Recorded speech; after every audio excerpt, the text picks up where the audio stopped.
ആദ്യം P K നവാസിലേക്ക്. Nawaz, ഇതിവിടെ എന്താണ് സംഭവിച്ചതെന്നാണ് നിങ്ങൾ കരുതുന്നത്? ഇത് ഒരു നല്ല കാര്യം, നല്ല ഉദ്ദേശത്തോടെ ചെയ്തത് പാളിപ്പോയതാണോ, അതല്ല കോടതിയിൽ തിരിച്ചടി നേരിട്ടത് കേവലം നിയമപരവും സാങ്കേതികപരവുമാണ്? എന്താണ് നിങ്ങളുടെ ഒരു ടേക്ക്?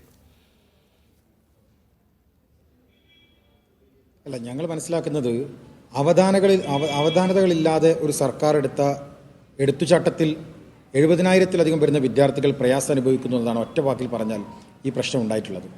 നോക്കൂ, നിങ്ങൾ യഥാർത്ഥം നമ്മൾ ഈ എക്സാം നടത്തുന്ന സമയത്ത് പ്രോസ്പെക്ടസിൽ കൃത്യമായി പറഞ്ഞു ജൂൺ മാസം 10-ാം തീയതി ഏപ്രിൽ 23-29 ഇലക്ഷൻ ഈ പറയുന്ന എക്സാമുകൾ നടത്തിയിട്ട് ജൂൺ മാസം 10-ാം തീയതി റിസൾട്ട് പബ്ലിഷ് ചെയ്യുമെന്ന് പറഞ്ഞു. ജൂലൈ മാസം 2-ാം തീയതിയാണ് റിസൾട്ട് പബ്ലിഷ് ചെയ്യുന്നത്. ജൂലൈ മാസം 2-ാം തീയതി റിസൾട്ട് പബ്ലിഷ് ചെയ്യുന്ന ഘട്ടത്തിൽ ജൂലൈ മാസം 1-ാം തീയതി മന്ത്രിസഭാ യോഗം ചേരുന്നു. എന്നിട്ട് പറയാണ്, ഞങ്ങൾ ഈ പറയുന്ന എക്സ്പേർട്ട് കമ്മിറ്റിയുടെ അഭിപ്രായ പ്രകാരം 1:1:1 എന്ന് പറയുന്നതിനെ 5:3:2 എന്നാക്കിയെന്ന്. ശ്രീ അജിംസ്, നമ്മൾ ആലോചിക്കണ്ടേ? ഒരു വിദ്യാർത്ഥി പഠിക്കുന്ന സമയത്ത് അവർ അലോക്കേറ്റ് ചെയ്യുന്നൊരു ടൈം ഉണ്ടല്ലോ. നമ്മളൊക്കെ ആ കാലയളവ് കഴിഞ്ഞ് വന്നതല്ലേ. ഇവിടെ മാത്സിനും കെമിസ്ട്രിക്കും ഫിസിക്സിനും 1:1:1 ആണെങ്കിൽ ആ കുട്ടി പഠിക്കുക എല്ലാത്തിനും തുല്യ പ്രാധാന്യം നൽകിക്കൊണ്ടാണ്. എന്നാൽ ആ തുല്യ പ്രാധാന്യം നൽകി പരീക്ഷ എഴുതിയ വിദ്യാർത്ഥിയുടെ പരീക്ഷാ പേപ്പർ വാല്യുവേഷൻ നടത്തുന്ന ആ സമയത്ത് അവർ പറയുകയാണ് ഇത് 5:3:2 ആണ് എന്ന്. അവിടെ തന്നെ യഥാർത്ഥത്തിൽ ഒരു വിദ്യാർത്ഥിയെ സംബന്ധിച്ചിടത്തോളം വലിയ മാനസികമായ പ്രയാസം ഉണ്ടാക്കുന്നൊരു ഘട്ടം ഉണ്ടാകുന്നു.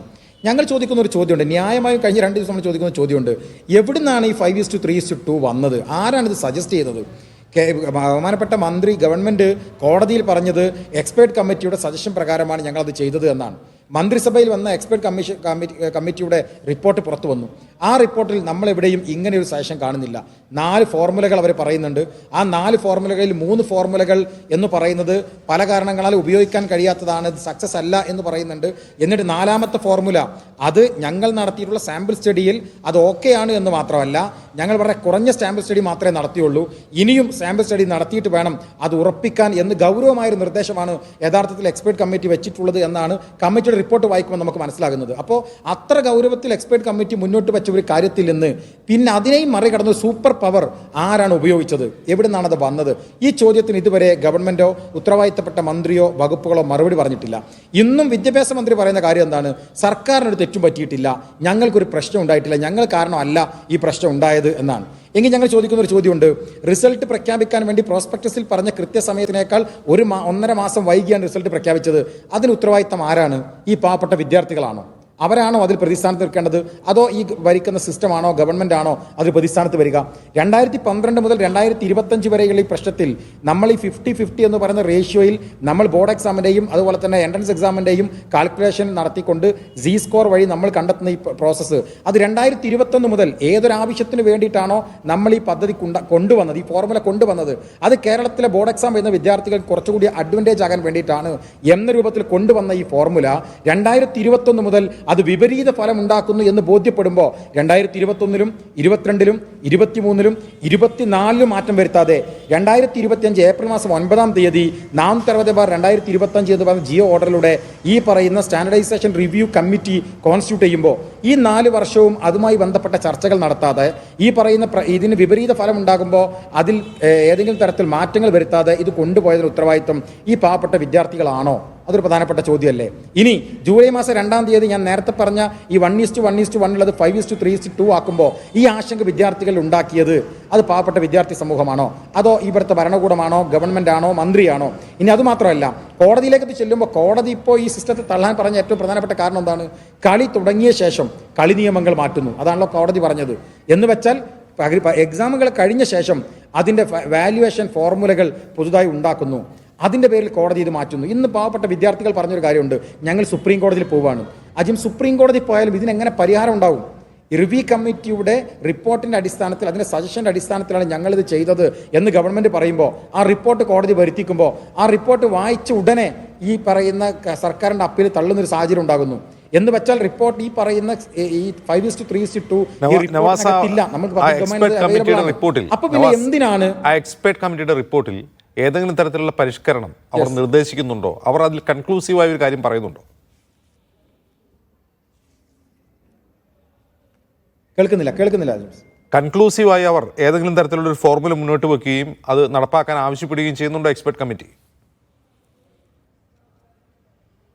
തീർച്ചയായും അവർ 4 ഫോർമുലകൾ എടുത്തിട്ട് ആ 4 ഫോർമുലകളെ കുറിച്ച് അവർ നടത്തുന്ന പഠനമുണ്ട്. ഡീറ്റെയിൽ പഠനമല്ലേ.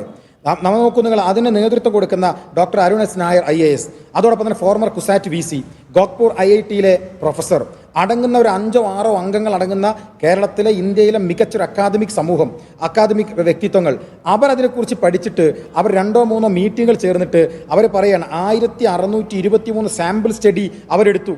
1623 സാമ്പിൾ സ്റ്റഡി എടുത്തെന്ന് മാത്രമല്ല, വിവിധ ബോർഡ് എക്സാമുകൾ, കേരളത്തിൻ്റെ അതുപോലെ തന്നെ കർണാടകയുടെ അന്ന് മറ്റു സംസ്ഥാനങ്ങളുടെ ഒക്കെ ബോർഡ് എക്സാമുകളൊക്കെ ബന്ധപ്പെടുത്തിക്കൊണ്ട് ഒരു പഠനം നടത്തി. എന്നിട്ട് അതിൽ തന്നെ അംഗമായിട്ടുള്ള ശ്രീ EV ജിജോ 4 ഡിഫറെൻറ്റ് മെത്തേഡുകൾ മുന്നോട്ട് വെക്കുന്നുണ്ട്. അവർ തന്നെ 2ാമത്തെ മീറ്റിങ്ങിനകത്ത് റിവ്യൂ നടത്തിയിട്ട് ഈ സാമ്പിൾ സ്റ്റഡി നടത്തിയിട്ട് പറയുകയാണ് ഈ 3 മെത്തേഡും അത് 3 നമുക്ക് സ്യൂട്ടബിൾ അല്ല. പേഴ്സൻറ്റേജ് ബേസിൽ എടുത്താൽ നമ്പർ ഓഫ് കാൻഡിഡേറ്റ് കുറവായതുകൊണ്ട് ഉദ്ദേശിച്ച റിസൾട്ട് കിട്ടില്ല. 2ാമത് ടോട്ടൽ മാർക്ക് കാൽക്കുലേഷൻ എടുത്താൽ അത് ഇൻഅപ്രോപ്രിയേറ്റ് ആണ്, അത് വേണ്ട. 3ാമത്തെ പേഴ്സൻറ്റേജ് മാത്രം എടുത്ത് ചെയ്യാൻ സാധ്യമല്ല.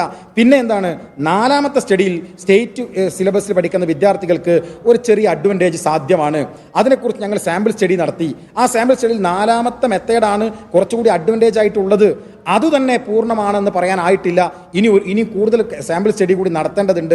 അതുകൊണ്ട് പഴയ രീതിയിൽ തന്നെ നടത്തിപ്പോകൂ എന്നാണല്ലോ ഈ പറയുന്ന റിപ്പോർട്ടിനകത്ത് പറയുന്നത്. ഇനി 60:40 എന്ന റേഷ്യോയിലേക്ക് മാറ്റുന്നതിനെക്കുറിച്ചും ഇതേ റിപ്പോർട്ടിൽ പറയുന്നുണ്ട്. 60% എൻട്രൻസ് എക്സാമിൽ നിന്ന് 40% നമ്മൾ ഈ പറയുന്ന ബോർഡ് എക്സാമുകളിൽ നിന്ന്. അങ്ങനെ വരുമ്പോൾ സ്വാഭാവികമായി ഇപ്പോൾ ഉണ്ടാകുന്ന കേരളത്തിലെ മലയാളി കേരളത്തിൻ്റെ സ്റ്റേറ്റ് ബോർഡിൽ പഠിക്കുന്ന വിദ്യാർത്ഥികൾക്ക് സ്വാഭാവികമായി ഒരു പരിധിവരെ പരിഹാരം ഉണ്ടാവും. ഇപ്പോൾ അജിംസ് നിങ്ങൾ മനസ്സിലാക്കേണ്ടത് ഇപ്പോൾ ഒരു അന്തരം എത്ര എന്നറിയോ? ഈ 2025 സമയങ്ങളിലെ അന്തരം എന്ന് പറയുന്നത് 27 മാർക്കാണ് സ്റ്റേറ്റ് വിദ്യാർത്ഥികൾ കുറയ്ക്കുന്നത്. എന്നിട്ട് 8-10 മാർക്ക് CBSE വിദ്യാർത്ഥികൾ കൂട്ടിക്കൊടുക്കുകയാണ്. ഇത് സ്വാഭാവികമായി